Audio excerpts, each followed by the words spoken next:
La Iglesia Vino Nuevo se complace en presentar la poderosa palabra de Dios que cambia nuestras vidas. Quédese con nosotros a disfrutar este precioso mensaje.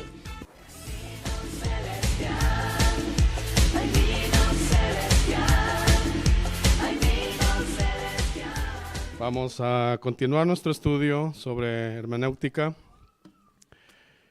y les invito pues a que abran su corazón al estudio y que en su libretita que trae, porque yo sé que usted es una persona que le gusta escribir, al final el estudio pues siempre me gusta ver si hay preguntas o algo, así es que le voy a sugerir de que las escriba. Y pues si tiene alguna pregunta, usted puede hacerla. Si no tengo la respuesta, pues me comprometo a traérsela el próximo día que nos veamos. Bien, dijimos y estamos en la parte de la hermenéutica que se llama el lenguaje figurado. El lenguaje figurado, hermanos, como hemos dicho, la Biblia tiene mucho en común con otros libros, vamos a decir, seculares, en cual su estilo de literatura se necesita pues herramientas para poder nosotros comprender su lenguaje, su escritura. Ahora estaba viendo una escritura de los sumerios, supuestamente, civilización que existió antiguamente antes de los medos, los persas, los babilonios. Fue una civilización muy antigua, y ellos se daban por escribir en la escritura cuñiforme que le llaman. Usaban la escritura cuñiforme y también utilizaban muchos jeroglíficos, pintaban también pinturas. Y me llamó la atención una pintura que ellos tenían ahí, es un árbol que tenía como 12 frutos. Y según los estudiosos, dicen de que esa civilización es una de las civilizaciones muy cerca a la contemporánea a los de Noé, a los hijos de Noé. Y ellos, por lo que transmitieron los hijos de Noé, dice que esa pintura posiblemente podría estar prefigurando el árbol de la vida, el que estaba en el jardín del Edén. Y así, hermanos, hay muchos estudiosos pues que se dedican casualmente a eso, a estudiar esas escrituras. La escritura cuñiforme, como dijimos, esa la hacían en tablillas de arcilla, con los pequeños cabos que les cortaban al ganado. Ellos hacían pues de esa manera la escritura, la imprimían así y ellos iban escribiendo de esa manera.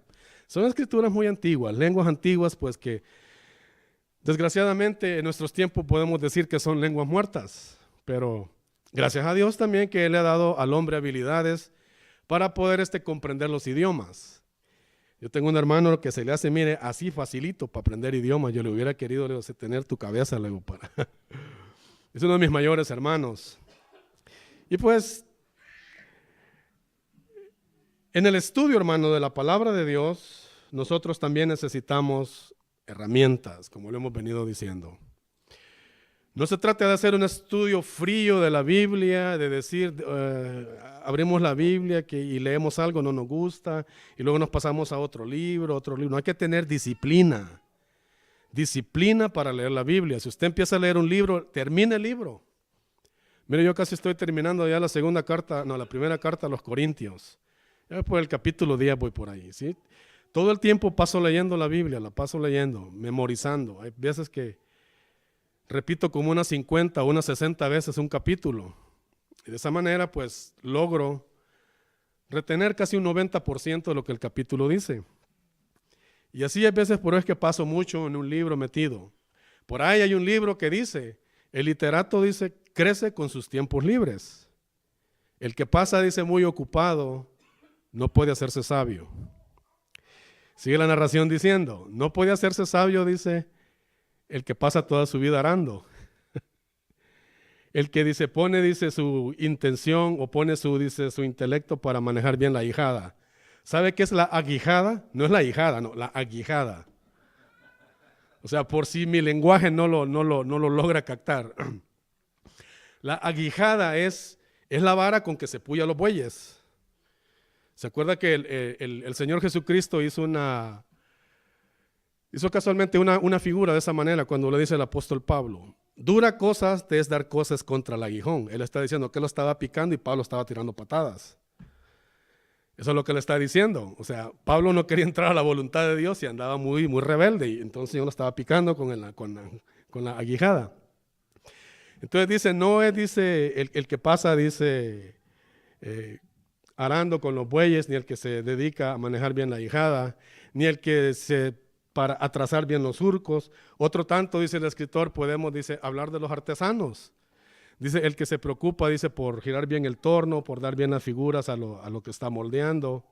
Se levanta temprano, dice, o se desvela, dice, limpiando el horno, dice, para que temprano en la mañana, dice, seguir en sus quehaceres. Otro tanto más, dice, podemos decir, dice, de aquel, dice, que está pegado al yunque, que las ascuas, dice, tuestan, dice, su carne, su piel, dice.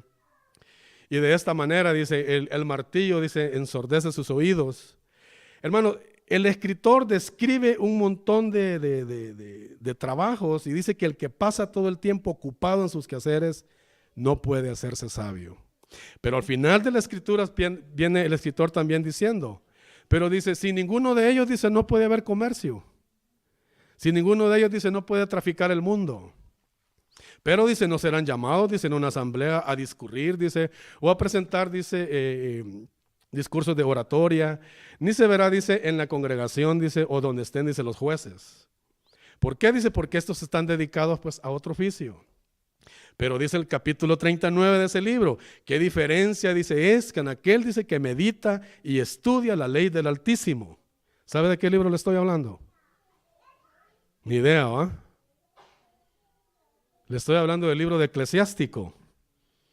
El libro que utilizan los católicos, o sea, acuérdense que tienen como 9, no me cuántos libros son que ellos utilizan. Esa es una sabiduría sapiensal también, o sea, es una sabiduría práctica, es una sabiduría que también se puede poner por obra. Es un libro de mucha instrucción y es un libro muy bueno. Yo lo leo mucho, casualmente me ha servido a mí.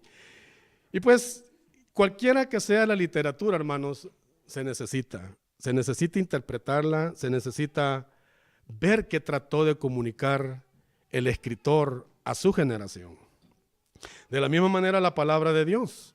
En este momento estamos en el lenguaje figurado y dijimos que el lenguaje figurado, pues la hermenéutica, hermanos, analiza la lingüística de los versos. Tenemos que meternos a la semántica del idioma para poder ver los diferentes tal vez problemas o palabras que presenten alguna dificultad y que nosotros no lo podemos entender. Vimos un ejemplo, vimos la alegoría, en este caso del lenguaje figurado. Estamos viendo la alegoría. La alegoría, hermanos, dijimos que es una sucesión de metáforas, generalmente combinadas en forma de narración, o sea, larga, la alegoría larga.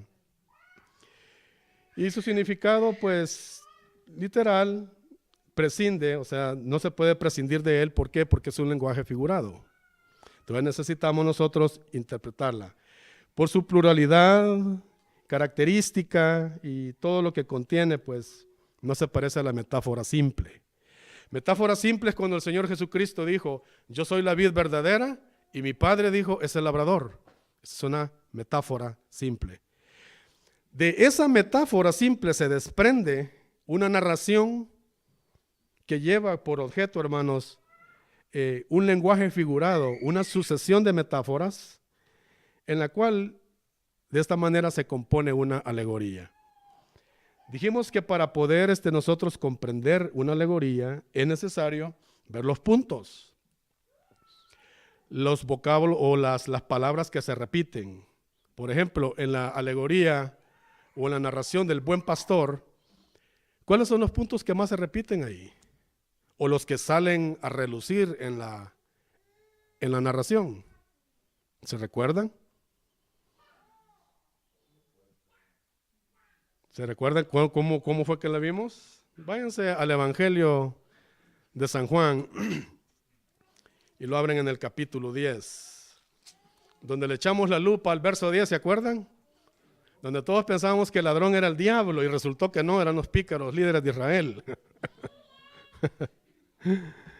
Entonces, Jesucristo empieza diciendo en la alegoría: de cierto os digo que el que no entra por la puerta de las ovejas, sino que entra por otro lado, dice, salteador es y ladrón. Y empieza el Señor a dar una sucesión de metáforas en las cuales Él les describe de una forma muy figurada que Él es el pastor, o Él es el que verdaderamente tiene cuidado del rebaño, el dueño del rebaño. Jesucristo es el buen pastor, el que vino a dar su vida por las ovejas. Vemos de que Él describe de una manera al rebaño y describe los trabajadores. Vemos, dice, el mismo Señor Jesucristo dijo que esto, dice, los que vinieron antes de mí, ladrones fueron y salteadores, pero las ovejas, dice, no los oyeron. Por eso cuando el Señor Jesucristo vino, las multitudes lo seguían. Y Él tuvo compasión de ellas. ¿Por qué? Dice, porque estaban dispersas y abandonadas como ovejas que no tienen pastor. Una de las características, yo no sé si usted ha visto, tal vez en los canales de televisión, en el Discovery o en el History, a veces salen programas así que nos enseñan de España. Y un día me fijé que un pastor traía un morral, nosotros le llamamos morral, no sé cómo le llamarán en su país, traía un morral, y dentro del morral traía unas tijeritas, traía tijeras, traía unos palitos como este porte, traía una bolsita con chile, y traía muchas cosas, y me llamó la atención todo eso. Creo que andaban aceite también. Y en la narración pues que estaban dando de ello, le preguntaron por cada cosa. Le dijo, ¿y para qué ocupa las tijeras? Le dice, bueno, es que muchas veces las ovejas, dice, ya cuando están muy grandes y que nada más se tienen para pastar, dice, cuando viene el tiempo de recogerlas, dice, se les cortan las pestañas porque les crecen mucho y a veces echan mucha lagaña y se les pegan y no pueden ver bien. Andaban tijeras para cortarle las pestañas. Y dice, ¿y el chile para qué lo ocupas? Dice que en el tiempo de frío, dice, se ponen bien acatarradas, dice, y se les pasma el catarro. Entonces se les echa chile, dice, y eso les hace estornudar mucho para que se les limpie la nariz. Y yo digo, mira nomás. Y así tenía, o sea, vea el trabajo del pastor, hermano, cómo cuidar el rebaño. Cristo dijo, yo soy el buen pastor. Y no solamente el buen pastor, yo dice, hasta mi vida doy por las ovejas. Bueno, estuvimos viendo la narración. Quiero que vayamos a otra alegoría que se encuentra en el capítulo 80 del libro de los Salmos. Si me acompaña usted allí, abrir su Biblia en el libro de los Salmos, capítulo 80, vamos a hablar de esta alegoría. Acuérdense que Salmos está entre medio de quién y quién. Está entre medio de Génesis y Apocalipsis. Está entre medio del libro de Job y entre medio del libro de los Proverbios. Ahí se encuentra Salmos. Salmo número 80. Si lo tienen, me dicen amén. Salud, hermano. Sígame con cuidado. Dice la palabra del Señor desde el verso 8 al verso 13. Hiciste venir una vid de Egipto, echaste a las naciones y la plantaste. Limpiaste sitio delante de ella e hiciste arraigar sus raíces y llenó la tierra. Los montes fueron cubiertos de su sombra y con sus sarmientos los cedros de Dios. Extendió sus vástagos hasta el mar y hasta el río sus renuevos. Preguntas en el verso 12. ¿Por qué aportillaste su vallado? ¿Y la vendimian todos los que pasan por el camino? La destroza el puerco montés y la bestia del campo la devora. Pregunta ahora ustedes, ¿entiende la alegoría? ¿La entiende, hermanos?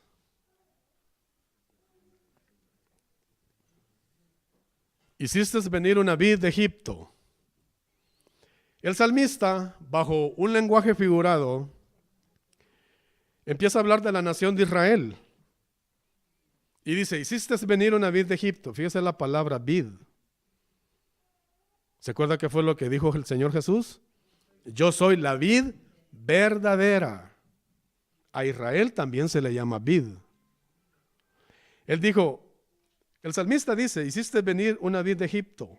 La plantaste, limpiaste sitio, echaste, dice, echó sus raíces, llenó la tierra. Cuando yo leía esta alegoría, me imaginaba ver el tiempo de las conquistas, ver el tiempo de Israel en la conquista. Cómo Israel tuvo que echar a naciones grandes y fuertes delante de él. Algunas de ellas habitadas por gigantes, casi 3 metros de altura. El chiquitín de Goliat, ¿se acuerda? Que medía como 8 o 9 codos de altura. Casi estamos hablando como 3 metros. Como 3 metros y unas cuantas pulgadas. O sea, era un hombre muy alto. Y así, hermanos, Og, el rey de Basán, dice que su cama, hermanos, medía 9 codos esos son más grandes, 9 codos, son 16, vamos a decir, pulgadas. Un codo del hombre, así lo medían, y medía 9 codos la cama de este hombre, y medía 4 de ancho. Así está escrito, dicen, en uno de los libros, en el libro de Jacer, no sé dónde está ese libro, no me pregunte, nomás Josué dice, en el libro también de Deuteronomio. Imagínense, casi estos hombres vivían en la frontera pegando con Jericó y lo que es Jordania ahora. Israel venía de ese lado, la vid que venía de Egipto de ese lado, pero aquí dice que Dios fue el que echó las naciones de ahí, no fue Israel. Si usted se fija, cuando los espías llegaron ante Moisés y le dijeron, mira, pues vimos la tierra está buena, hay un cultivo exagerado, ahí las plantas se dan enormes, yo no sé qué es lo que le echan a esta gente, pero esa tierra sí que es bendecida.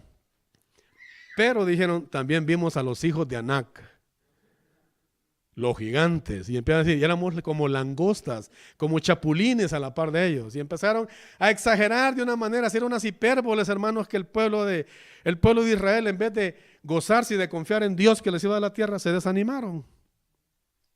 Hiciste venir una vid de Egipto, la plantaste. Cuando dice, los montes fueron cubiertos por su sombra, puedo ver a Israel, hermano, ya en su tierra, extendiéndose a las tribus, creciendo, hermano, por miles y por miles el pueblo de Israel. Pero después dice, Dios se disgustó con ellos. ¿Por qué aportillaste? Dice. ¿O por qué, dice, su cerca, en vez de fortalecerla, la tiraste al suelo? La vendimian todos los que pasan, dice por aquí. La palabra vendimia, usted sabe qué es, ¿no? Como cuando el fruto ya está maduro. Allá en el lugar de donde yo soy, me acuerdo que muchos decían que iban a los cortes del café. Entonces se preparaban y se iban porque el grano ya estaba maduro, ya estaba rojo en los árboles y pues tenía que cortarse. Y de igual manera, dice que todos los que veían prosperar a Israel, prosperar en diferentes áreas, tanto en lo económico como en los granos, con lo que cultivaban, todas las naciones de alrededor, hermanos, o los que pasaban por allí, todo le robaban. Todo. De eso está hablando aquí el Salmo. Y lo que me llamó la atención también es que dijo, ¿por qué aportillaste sus vallados y la vendimian los que pasan por el camino? La destroza el puerco montés y la bestia del campo. ¿Sabe quién es la bestia montés? Y el puerco del campo. No saben quién es. ¿Se acuerda un rey que llegó y sitió a Jerusalén no sé por cuántos años? Creo que al 3er año, hermanos, dijo sobre ella, Nabucodonosor, rey de Babilonia, el puerco montés. El otro que llegó antes de él se llamó el rey de Asiria, que se llevó aproximadamente como las 10 tribus que estaban al norte del reino de Judá. Se lleva casi esas tribus, hermanos, para el exilio, que esas tribus jamás volvieron. Esas tribus se mezclaron todas en lo que es Europa, para el lado de la tierra de Gog y Magog. Estoy hablando al norte de Siria, entre Turquía y lo que es Siria, para el norte está Armenia y para los otros lados así, donde se crearon, es la antigua también Unión Soviética. Para ese lado ahí se fueron esas tribus y ahí se quedaron y no volvieron más, nunca regresaron. Las tribus que se han quedado en Israel, o que nosotros vemos ahora que es Israel, pues está unos de los de Judá, unos que han llegado de la tribu de los sacerdotes también, de la tribu de Leví, que regresaron de la India. Pues sí están regresando muchos que dicen que son israelitas, pero bueno, solamente el Espíritu Santo sabrá.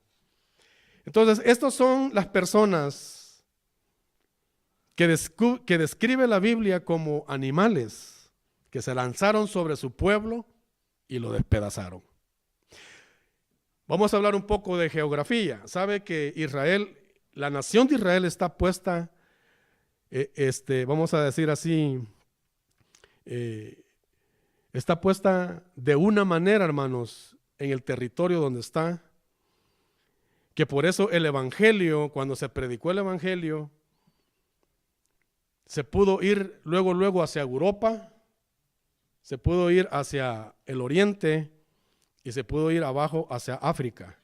Está en un punto, Dios puso esa nación en un punto estratégico. Por eso Dios dice, estos son mis montes, esta es mi tierra, y por eso, hermano, el que pelea esa tierra y el que se atreva a dividir esa tierra, ¿sabe qué? Le va a tener que dar cuentas a Dios por qué lo hizo. Esa tierra está, esa nación está puesta con un propósito estratégico ahí. Cuando los africanos que viven en el norte, estamos hablando de Libia, Armenia, Marruecos y todo lo que está al norte, está Egipto, están al norte de lo que es África, que ellos tenían que viajar hacia el norte, por fuerza tenían que pasar por Israel. Los que vivían en el norte, cuando querían viajar hacia el sur, por fuerza tenían que pasar también por Israel. Los que venían del oriente, cuando querían también pasar tanto al norte como al sur, tenían que pasar por Israel. Por eso, hermanos, el judaísmo, el cristianismo y todas estas religiones que se levantaron, hermano, en los tiempos de los profetas, de los apóstoles, por eso mucha gente que pasaba por la nación de Israel, sea de cual sea era su nacionalidad, sabían del Dios de Israel. Por eso Dios estratégicamente había puesto a su pueblo ahí.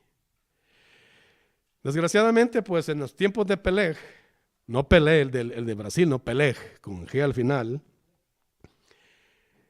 En los tiempos de Peleg, cuando nace este hombre, dice que la tierra se partió. No sé qué terremoto hubo tan enorme y tan grande, pues que se divide lo que nosotros ahora conocemos, todo lo que es América Latina y América del Norte y Central, dividiendo lo que es, apartándose de lo que es todo el mundo europeo y suramericano, y digamos, el sur de África. Porque si usted ve el mapa, cuando usted ve el mapa de este lado del Atlántico, usted lo puede unir y cabal casa con lo que es todo Europa, la parte de allá. Fíjese la Biblia, todo lo que nos explica. En las enciclopedias usted no va a encontrar nada de esto.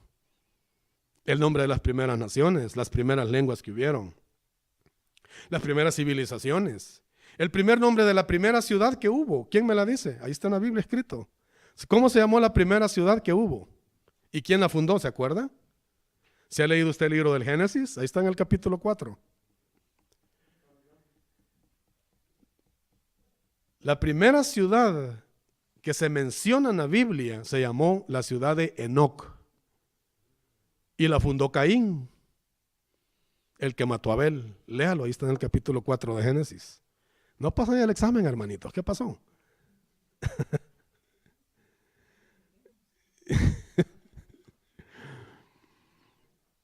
Así se llama la ciudad, se llama Enoc, la ciudad, y la fundó Caín. Entonces, y así, hermanos, de esta manera nosotros podemos, mire, la Biblia es un libro completo que nos habla desde los orígenes de los cielos. Nos pasa hablando, hermanos, todo lo que es lo antiguo, y por eso, hermanos, muchas veces nosotros necesitamos herramientas como estas para poder entender lo que se dice. Así es que Israel está en un lugar estratégico, por eso es que todo mundo lo pelea, esa nación. Estaba viendo a un señor que me gusta ver mucho por televisión, es un evangelista, se llama Perry Stone, no sé si ustedes lo han visto. Él es de padres judíos y dice que un día él estaba diciendo a uno de los que viven del sur, a los de Gaza, A uno de ellos le estaban diciendo, porque están para el sur de Israel. Y hermano, ahí es puro desierto, ahí usted no ve nada, ahí Dios mío santo, hasta que ya no sé qué ir a ver esos grandes desiertos. Y dice que uno de los que iban en el tour le preguntó, él le dice, ¿y me puedes explicar? Le dice, ¿cuál es el pleito que ustedes mantienen de esta tierra? Mira ese enorme desierto. Le dice, ¿y qué hay? Él le dice, no sé, pero hay algo que nos impulsa a pelear. Dice, y los israelitas no son dueños de esto. Imagínense, no saben ni por qué pelean. Pero hay un propósito, usted sabe. El propósito es que Dios ahí ha puesto su monte santo y dice que Jerusalén es la ciudad del gran rey. Y ese rey es Dios. Yahweh del Antiguo Testamento, o Jehová, o Elohim, como le llamaban también en los escritos. Y por eso, hermanos, es codiciada esa tierra, por su lugar geográfico donde está. Vayamos a otra alegoría que se encuentra en el capítulo 12 del libro de Eclesiastés. Estamos viendo este lenguaje figurado. Eclesiastés está después de Proverbios, hermanos. Capítulo 12, antes de Isaías, por ahí, después de Cantar, antes de Cantares. Y bueno, Eclesiastés, capítulo 12. Vamos a ver otra alegoría. Un hombre muy sabio, Salomón. Eclesiastés 12:13. Vamos a ver hasta el verso 6 o el verso 7 por ahí. Cuando están ahí me dicen amén. 12:3 al 7. Dice la palabra: cuando temblarán los guardas de la casa y se encorvarán los hombres fuertes y cesarán las muelas porque han disminuido y se oscurecerán los que miran por las ventanas y las puertas de afuera se cerrarán por lo bajo del ruido de la muela, cuando se levantará la voz del ave y todas las hijas del canto serán abatidas, cuando también temerán de lo que es alto y habrá horrores en el camino y florecerá el almendro y la langosta será una carga y se perderá el apetito porque el hombre va a su morada eterna y los endechadores andarán alrededor por las calles. Antes que la cadena de plata se quiebre y se rompa el cuenco de oro y el cántaro se quiebre junto a la fuente y la rueda sea rota sobre el pozo, el polvo vuelva a la tierra como era y el espíritu vuelva a Dios que lo dio. Verso 8. Vanidad de vanidades, dijo el predicador. Qué elegante, ¿no? La escritura. ¿Les gusta, hermano, la escritura? ¿Cómo dice? Pero lo entendemos. Sabe que con una tremenda... me impacta ver cómo los hombres, hermano, cogen el estilo literario para poder escribir. ¿Sabe de qué está hablando esto? Esto está hablando de la decadencia del ser humano cuando se está haciendo anciano. Por ejemplo, dice, cuando temblarán los guardas de la casa. ¿Sabe qué son los guardas de la casa? Los pies, las piernas, las extremidades. Dios mío santo, a veces damos un paso y en vez de darlo bien, firme, lo damos en falso y al suelo. Dios mío santo. Salomón está hablando de eso. Y se encorvarán, dice, los fuertes y caerán, dice, las muelas, porque han disminuido. ¿Sabe de qué está hablando? Mire, estoy como yo, mire, ya estoy hasta sin muelas y tan joven, apenas tengo 50 años. Tan joven. Apenas tengo 50 años y ya perdí la mayoría de mis muelas. Ya no puedo morder bien. Pero de lo que se está hablando aquí, hermanos, antiguamente pues no tenemos, no había odontología, ¿verdad? No teníamos alguien que le pusiera una placa a las personas antiguas. Entonces lo que está hablando, que se está disminuyendo de comer, entonces se pierde la fuerza. Se pierde hasta el apetito, hermanos. Pero fíjese cómo lo describe Salomón. Vea el lenguaje figurado que este hombre utiliza. Y luego dice, y se oscurecerán, dice, los que miran por las ventanas. Mire que si no son este aparatito, yo no les puedo leer la Biblia, hermano. Hace como los agarré, ¿en qué tiempo que los agarré?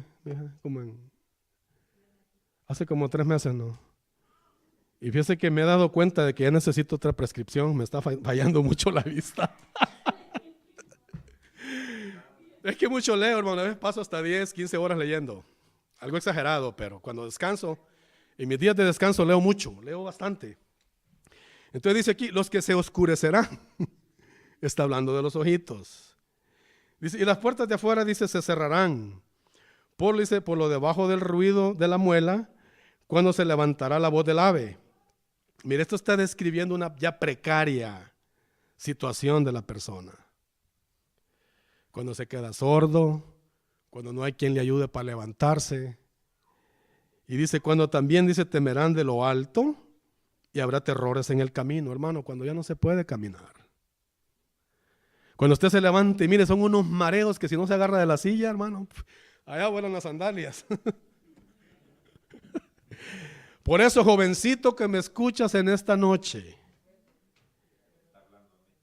acuérdate. Lo está hablando él, hermano pastor. Lo recibe.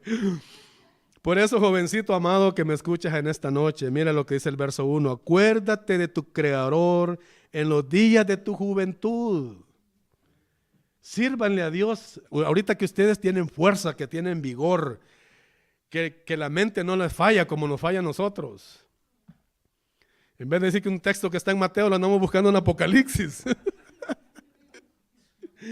O viceversa, hermanos, pero es la verdad. Entonces, fíjese, la condición precaria a lo que se dirige la persona.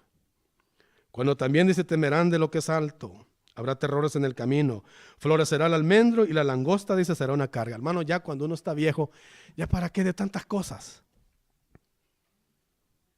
Ahí andan en su Pathfinder, unos viejitos que yo digo, Dios mío, santo, estos son una amenaza pública en la calle, digo, y hermano, con carros hasta del último modelo, miren. Yo digo, eso es cuando florecen ya las cosas, hermano, y ya uno está anciano, ¿para qué? Más bien son una carga. Ahorita cómprele uno a su hijo, mire, para que se vaya a matar, también instrúyalo y dígale, hijo mío, este automóvil es para que vayas a tu trabajo, para que vayas a la escuela, para que andes con cuidado, para que respetes las leyes del tránsito. Por eso debe de haber un orden en la calle, hermanos, para enseñarle también a nuestros hijos. Pero ya cuando está anciano también es todo lo contrario. Mire, un día, yendo para la casa, ahí está mi esposa de testiga. Yo tenía un carrito que se lo había comprado un brother, 2 puertas nada más. Venía una abuela en un Lincoln trompudo, casi como una gran trompa, hermano. Miren, y por allá una señora prende las luces que va a pasar la calle y la abuelita no se fija, hermano, y ¡pau! Por detrás. Mire que el asiento de atrás me quedó aquí en la nuca. Pegué un gran porrazo, hermano, enfrente del timón. Y cuando sacan la abuelita del carro, ya me dio más lástima, hermano, de ver la ancianita. Y ella todavía preocupada por el carro. Yo digo, Dios mío, bendito. Y le pregunta a uno de los para mí, ¿cuántos años tiene? Dice, el grandma, le dice, 80 años, le digo. Ya quítenle la licencia, le digo yo, eso es una amenaza ya. Y así, hermano, Salomón describe el deterioro humano, el deterioro de nuestro cuerpo. Mire, a mí me da risa ver ahora, hermano, las mujeres preocupadas. Digo las mujeres que no conocen a Cristo, pero las ustedes que conocen a Cristo es otra historia. Ahí las veo, hermano, estirándose el pellejo, mire ya, hasta que se le hacen unos grandes nudos aquí atrás, que ya no se entiende si es la nuca o es que le está saliendo tanto cebo aquí atrás como los toros. Hermano, vanidad, mire. Nos dirigimos hacia una precaria condición. Hay que aceptar la realidad. Dice la Biblia que cuando uno no confiesa el pecado, dice la Biblia, mi verdor, dice, se tornó como sequedades de verano. Imagínense, viejos y no confesando ni el pecado, pues terminamos peor, ¿no? Y luego empieza a hablar, hermano, y se perderá el apetito porque el hombre va a su morada eterna, dice. Bueno, prácticamente le están diciendo a Dios. Y los endechadores, dice, andarán alrededor de las calles. O sea, las personas antes contrataban, si ustedes no sabían, antiguamente, como parece que hay una escritura por ahí, cuando el Señor Jesucristo va a sanar, va a resucitar la hija de Jairo, ¿se acuerda? Cuando Jairo llega a su casa, dice que había un montón de gente alborotando y llorando y haciendo un gran escándalo. A veces se contrataba gente para que llorara. O sea, no lloraban del pesar, sino que lloraban porque era un contrato. Ese era el contrato de ellos. Tenían que llorar y hacer alboroto y pues hasta romperse los vestidos y jalarse el pelo y llorar porque la hija se murió. De eso está hablando aquí cuando ya, hermanos, los endechadores están cerca de la casa porque el hombre está a punto de morirse.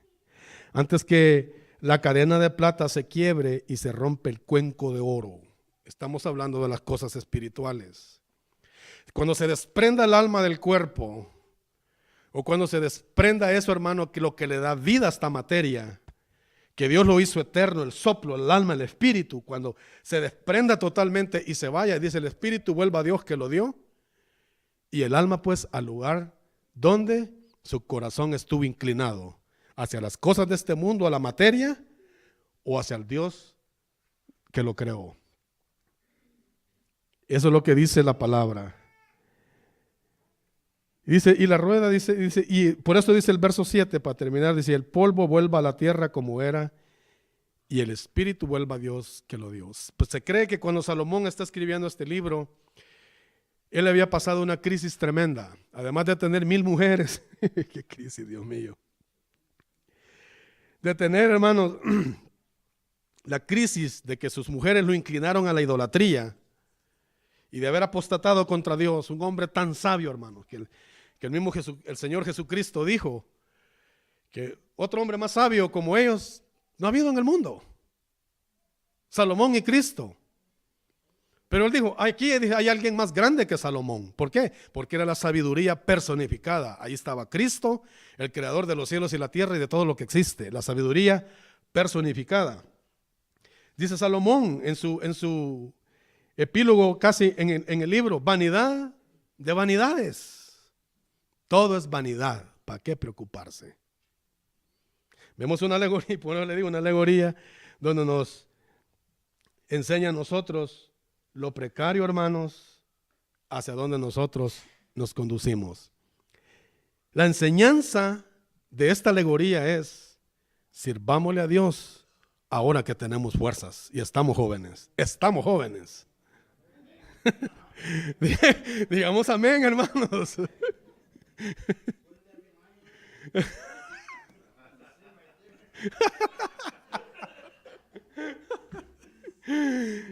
Ay, Dios mío. ¿Sabe? Otra de las cosas que me admiró, hermanos, de Salomón, y sabe que sí me impactó esto que le voy a decir. Salomón, con toda la sabiduría que él tuvo y el conocimiento, y de corazón ancho, dice, como la arena del mar, él no preparó un sucesor. Su reino fue roto. Su reino lo heredó uno de sus hijos, pero uno de sus hijos malos. Y las tribus del norte la heredó un siervo, imagínense. Salomón no prepararon un sucesor. Hermanos, que nosotros no somos eternos. Hoy en la noche yo puedo ir a mi casa y podemos morir de un heart attack. O sea, un ataque al corazón y quedar ahí. Bueno, me fui con el Señor, gloria a Dios. Por fe. Por fe, me dice el hermano, desde ya, mire. Saliendo de aquí, hermano, podemos tener un accidente trágico que nos puede llevar al hospital y partir de este mundo. Dígame una cosa, ¿preparamos nosotros a nuestros hijos? ¿Les enseñamos a nuestros hijos? ¿Les enseñamos el temor a Dios? Porque ya les he dicho que la salvación, hermano, vivir en santidad y el ser cristiano no es como el catarro que se pega. Eso se le tiene que enseñar a los hijos, se tiene que enseñar a hacer el bien, educarlos, a que busquen a Dios. En los días, hermanos, que nosotros tenemos tiempo de nuestra juventud, preocuparnos por todas esas cosas, hermanos, y valorar, hermanos, lo que tenemos en nuestras manos, la Biblia, la palabra de Dios. Hacer, hermanos, generaciones, sociedades nuevas que vengan con temor a Dios, porque mire, el temor a Dios y la sociedad están yéndose a pique totalmente al hoyo. Es profecía, yo sé que es profecía, pero nosotros tenemos que hacer la diferencia. Cristo dijo, vosotros sois la luz del mundo. Somos la luz del mundo. Es una metáfora preciosa, donde nosotros tenemos que resaltar la justicia, la verdad, la santidad, hermanos, que profesó Cristo también en la tierra.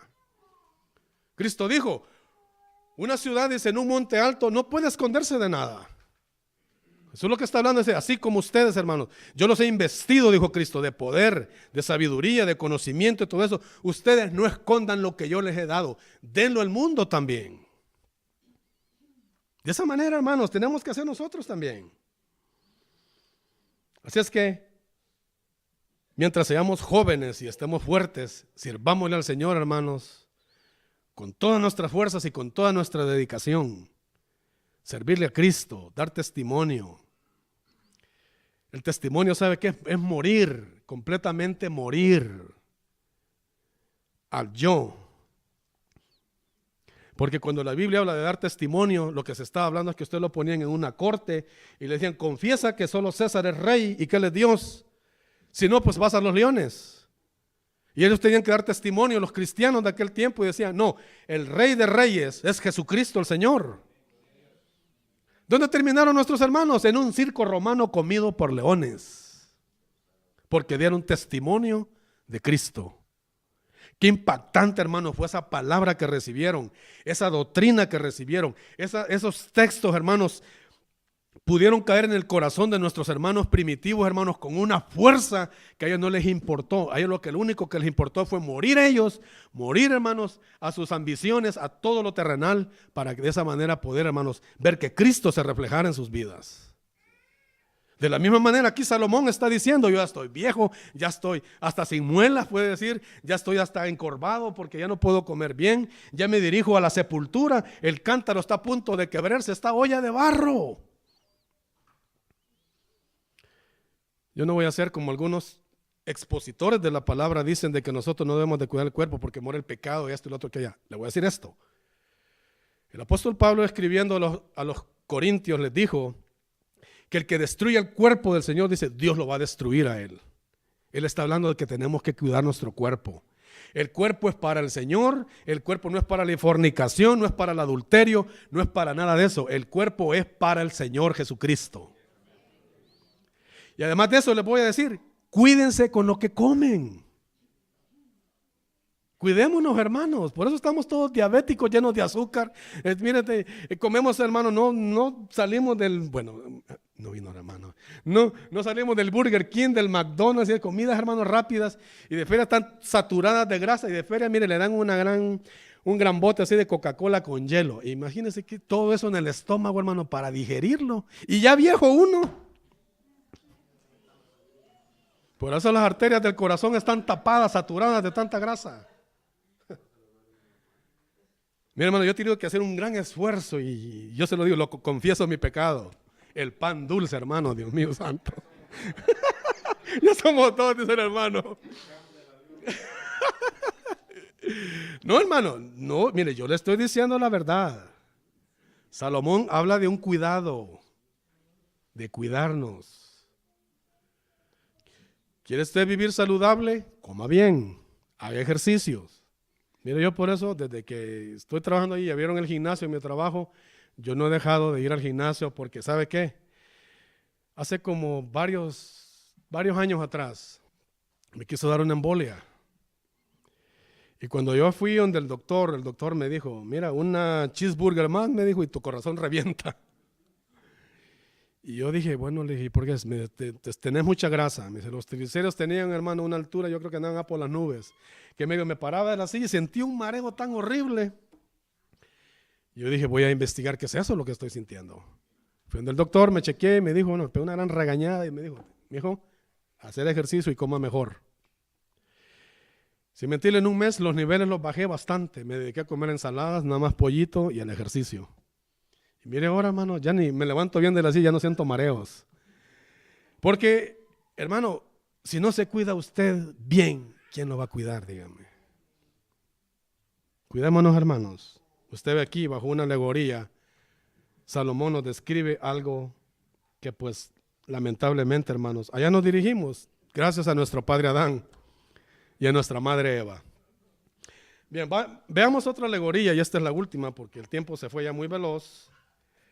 Vamos a ver allá, hermanos, acompáñenme al capítulo 15 de la carta del Evangelio de San Juan.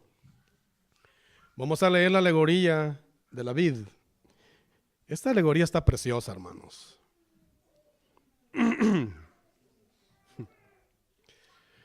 Dice la palabra del Señor: yo soy la vid verdadera y mi padre es el labrador. Esa es una metáfora ahí simple y hasta ahí nomás llega. De la metáfora esta se desprende todos los capítulos hasta el verso 15.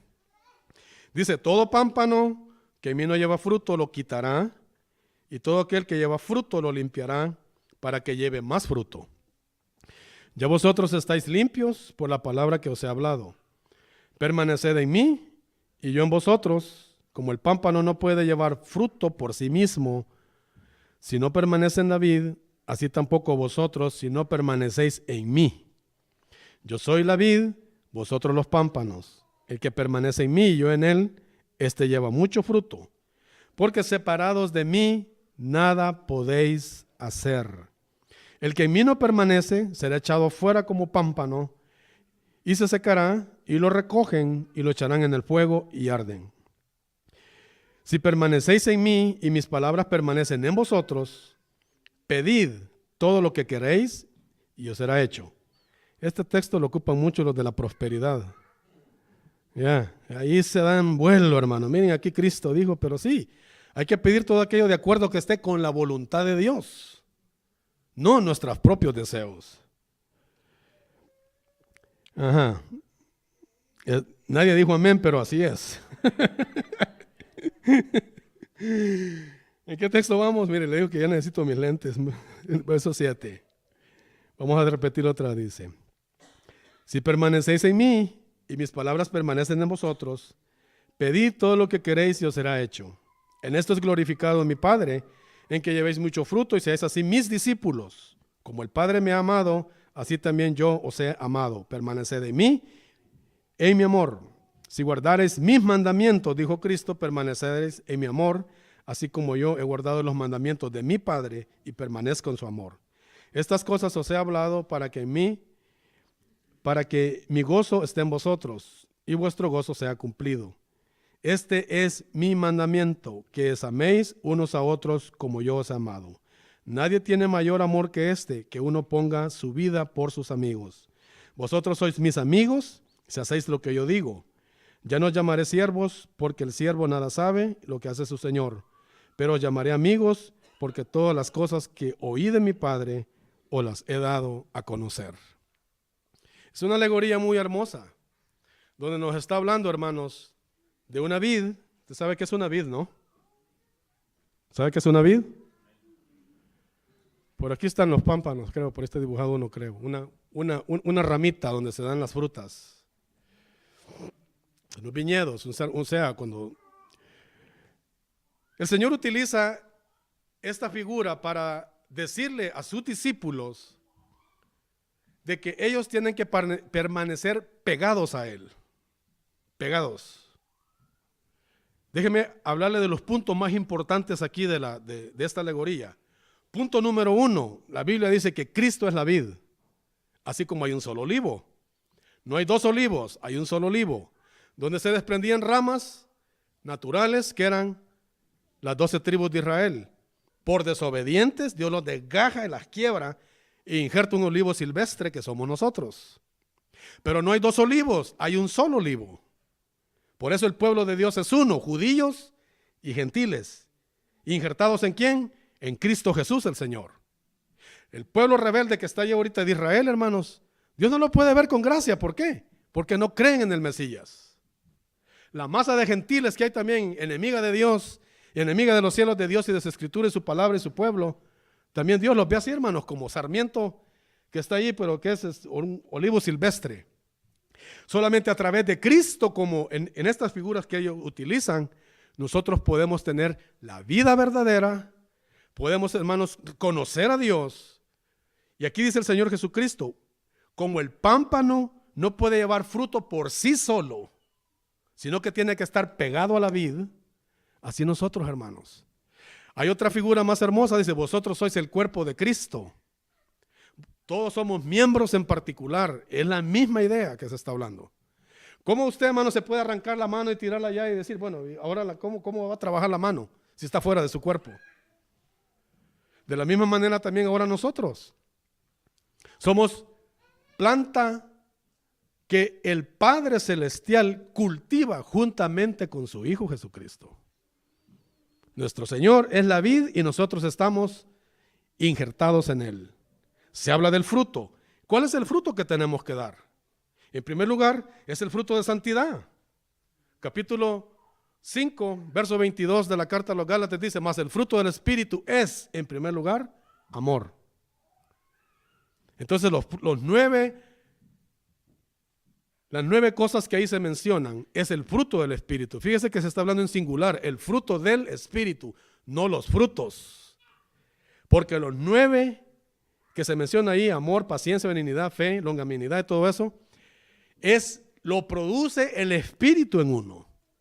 Y ese es el fruto primero que nosotros tenemos que dar, amor. Si no tenemos amor, dice, no hemos conocido a Dios. Si no tenemos amor, no podemos guardar sus mandamientos. Si no tenemos amor, no conocemos a Dios y somos mentirosos si decimos que lo conocemos. Dice otra parte de la alegoría, que el que está pegado, dice, al Señor y lleva fruto, dice que el Padre lo limpiará más. ¿De qué limpieza se estará hablando? ¿Usted se ha fijado cuando usted apoda sus rosas? Que nacen un montón de ya, que nacen las varitas que ya están secas y que ya no dan ni hojas ni dan rosas. Entonces uno tiene que apodarlas. De lo mismo se está hablando aquí, apodar la iglesia. Traer las tijeras y empezar a apodarlos. No estoy hablando de agarrar a garrotazo a la gente. Yo no soy dueño de la obra, ni somos dueños de la iglesia, somos administradores, hermanos, de los bienes de Dios. El hermano pastor es un administrador aquí. Yo, su servidor, también soy otro administrador. Nosotros no somos dueños de este pueblo. Somos simplemente administradores de la gracia de Dios y siervos por amor a Jesucristo. Eso es lo que somos. Dice que hay que limpiarlo, dice, ¿por qué? El que roba, dice, no robe más. El que andaba de adúltero, no adultere más. El que andaba de lengua larga, o sea, chismoso, córtale un poco.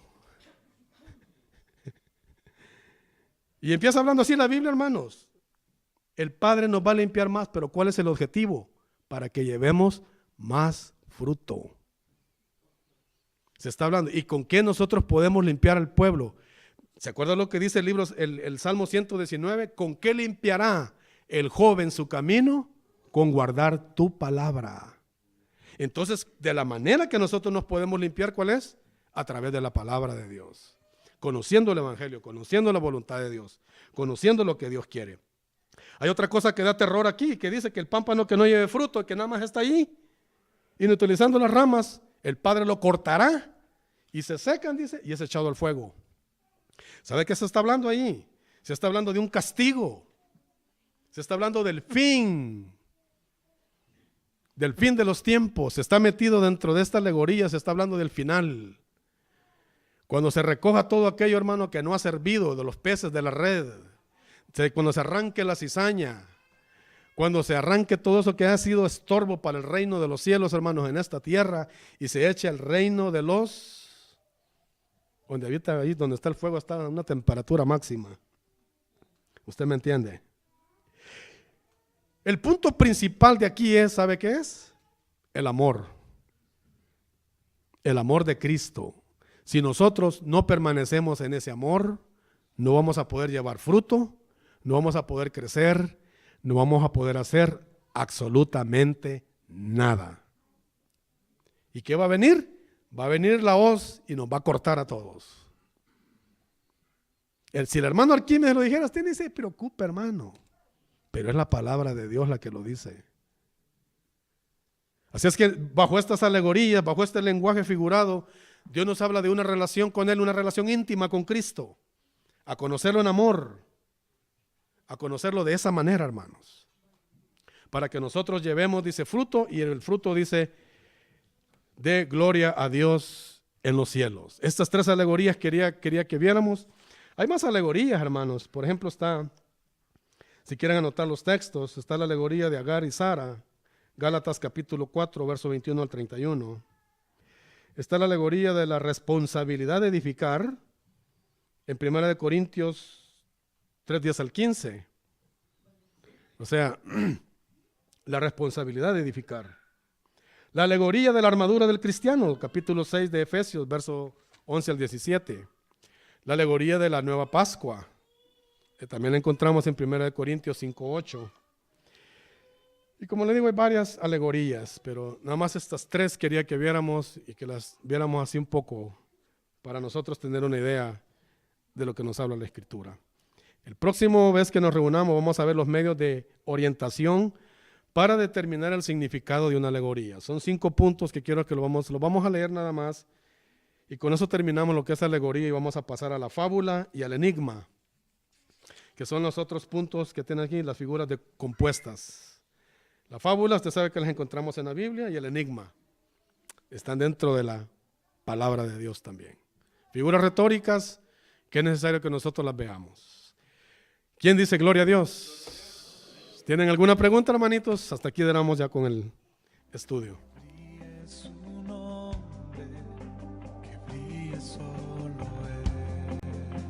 Queremos invitarte a que sigas escuchando estos temas hermosos de aprendizaje y edificación. Si gustas visitarnos, nos encontramos ubicados en el 2400 West 7th Street, Reno, Nevada, 89503, en la Iglesia Cristiana Vino Nuevo, con el pastor David Moreno.